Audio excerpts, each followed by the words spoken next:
নমস্কার, কেমন আছেন সবাই? জীবনযাপনের আরও নতুন একটি ব্লগে আপনাদের সবাইকে স্বাগত। আজ শনিবার আর এখন দেখুন বাজে ভোরবেলা 6:45। উঠে পড়েছি অনেকক্ষণ আগে, আজকে 6টার মধ্যে উঠে পড়ে স্নান টান করে ঘর মুছে দেখুন গ্যাসের সামনেটা পরিষ্কার করে গ্যাস ট্যাস মুছে ঠাকুরের সব বাসন বার করে ফেলেছি। আর এখন বসে পড়েছি সবজি কাটতে। এই যে দেখুন 5 রকমের সবজি ভাজার জন্য কাটছি। এই সবজি ভাজাটা কাটতে কাটতে আশা করি মা উঠে পড়ে রেডি হয়ে নেবে, তারপর বাকিটা মা রান্না করবে। আর ওই দেখুন অরিওকে দেখুন, ও কিন্তু ওর মতন আমার সঙ্গে সঙ্গে উঠে পড়ে একা একা নিজের মতন নিজে ঘুরে বেড়াচ্ছে।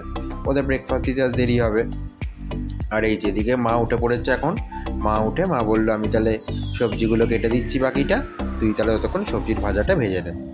আমিও সেই মতন কড়াই বসিয়ে দিয়েছি গ্যাসে, আর পটল ভাজাও ভাজতে দিয়ে দিয়েছি। এই যে বেগুন ভাজা হয়ে গেছে, পটল ভাজা ভাজতে দিয়ে দিয়েছি।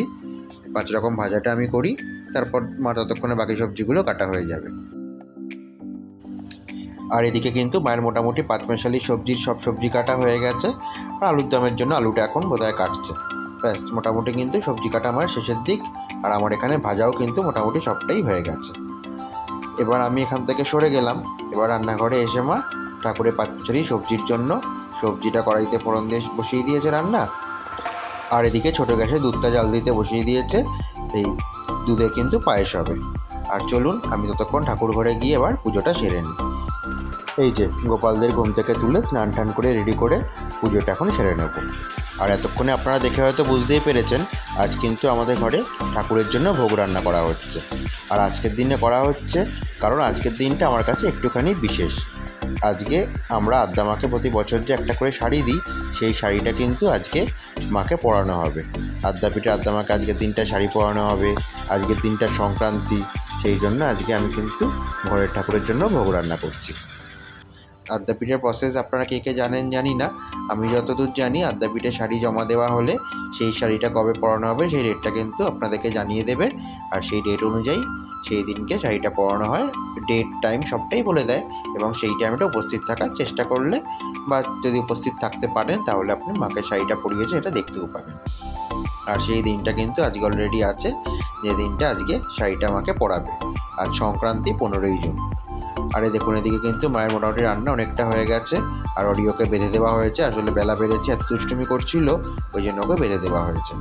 আর এই যে এদিকে আমি এখন আপাতত পুজো টুজো করে সব ঠাকুরদের রেডি করে বসিয়ে দিয়েছি। দিয়ে ঠাকুরকে একটু খেতে দিয়ে এখন আমি এই পোলাওটা আমি করব। সেই জন্য পোলাওটা কিন্তু একটুখানি ভালো করে মেখে সেটাকে রেখে দেবো খানিকক্ষণ। আর এই দেখুন মোটামুটি হাওড়া থেকে কিন্তু ফুল নিয়ে আসা হয়ে গেছে। আপনাদের আগেই বললাম আদ্যামাকে আজ শাড়ি পরানো হবে, তো সে আদ্যামাকে শাড়ি পরানোর সঙ্গে এই মালাটাও আমি দেবো। আজকে যেন মালাটা পরানো হয়, কিছুটা পদ্ম ফুল কিছুটা মালা সব হাওড়া থেকে আমার বন্ধুকে দিয়ে আনিয়ে নিয়েছি। সেইগুলো সব ঠাকুর ঘরে এসে গেছে। আর সেই ফুল দিয়ে কিন্তু ঠাকুরদের আমি এখন সাজিয়ে দেবো। এই দেখুন মোটামুটি কিন্তু সবাইকে ফুলের মালা দিয়ে সাজিয়ে দিয়েছি। ঘরের ঠাকুরকে ফুলের মালা পদ্ম দিয়ে নিজের মতন করে সাজিয়েছি। আর যে ভোগটা রান্না হচ্ছে সেই ভোগটা আজ ঘরের ঠাকুরকে তো দেওয়া হবেই, যেহেতু দিনটা সংক্রান্তির দিন এবং আদ্যাপীঠের মাকে শাড়ি পরানোর ব্যাপারটা আছে।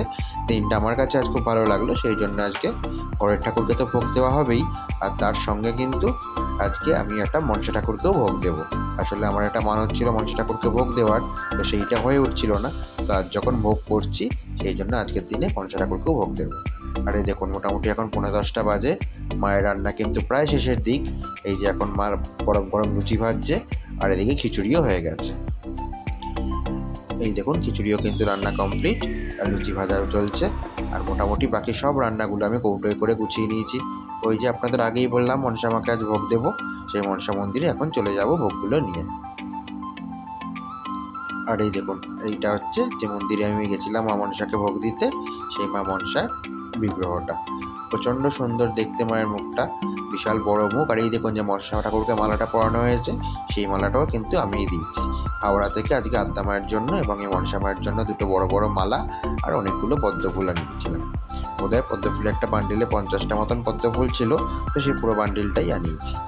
আর এখানে এসে কিন্তু মাকে নিজে হাতে ভোগ সাজিয়ে গুছিয়ে দিলাম। আর তাড়াহুড়ো করে ভোগ বাড়তে বাড়তে ঠিকঠাক করে কিন্তু ভিডিওটা করতে পারিনি। আর এটা এখন বিকেলবেলা চলে এসেছি আদ্যাপীঠের আদ্যা মায়ের মন্দিরে। দেখেছেন এই যে আদ্যাপীঠে আদ্যা মায়ের মন্দির, এই যে আদ্যা মাকে দর্শন করুন। আসলে সামনে থেকে ভিডিও করা অ্যালাউ নেই এবং অনেকটা দূর থেকে তাই দেখাও যায় না। এটা একটা সাইড থেকে মায়ের মূর্তিটা ছবিটা তুলেছি, ভিডিওটা করেছি। আর এটা হচ্ছে আদ্যাপীঠের পেছন দিকটা। আর আজকে সারাদিন কাজের মধ্যে কি কি ভোগে রান্না করলাম সেটা আপনাদেরকে বলা হয়ে ওঠেনি। আজকে ভোগের মেনুতে ছিল খিচুড়ি, 5টা ভাজা, পাঁচমিশালি একটা লাবড়া তরকারি, পোলাও, গন্ধরাজ পনির, লুচি, আলুর দম, চাটনি, পায়েস, মিষ্টি। আর সেই সব রান্না কিন্তু আমি আর মা মিলেই করেছি এবং তাও সেটা খুব তাড়াতাড়ি 10:30টার মধ্যে হয়ে গেছে। আরে দেখুন, এটা আমরা আদ্যাপীঠে কিন্তু পেছন দিকটা একটু ঘোরাঘুরি করছি। আসলে আদ্যাপীঠে আদ্যামাকে আমাদের শাড়িটা পরাবে সন্ধ্যেবেলা 7টার সময়, সন্ধ্যা আরতির সময়। কিন্তু এখন সন্ধ্যে 6টার মধ্যে এসে মালাটা জমা দিতে হবে, যেহেতু মালাটা পরানোর জন্য দিতে হবে। সেই জন্য 6টার মধ্যে চলে এসে আর বাড়িতে যায়নি, এই আদ্যাপীঠেই ঘোরাঘুরি করছে। আর এই যে এখন মোটামুটি 6:45 মতন বাজে। এখন মাকে রেডি করছে সন্ধ্যা আরতির জন্য। শাড়িটা মায়ের চেঞ্জ করিয়ে আমার দেওয়া শাড়িটা মাকে পরাবে এবং মালা ঠালাগুলো সব পরাবে।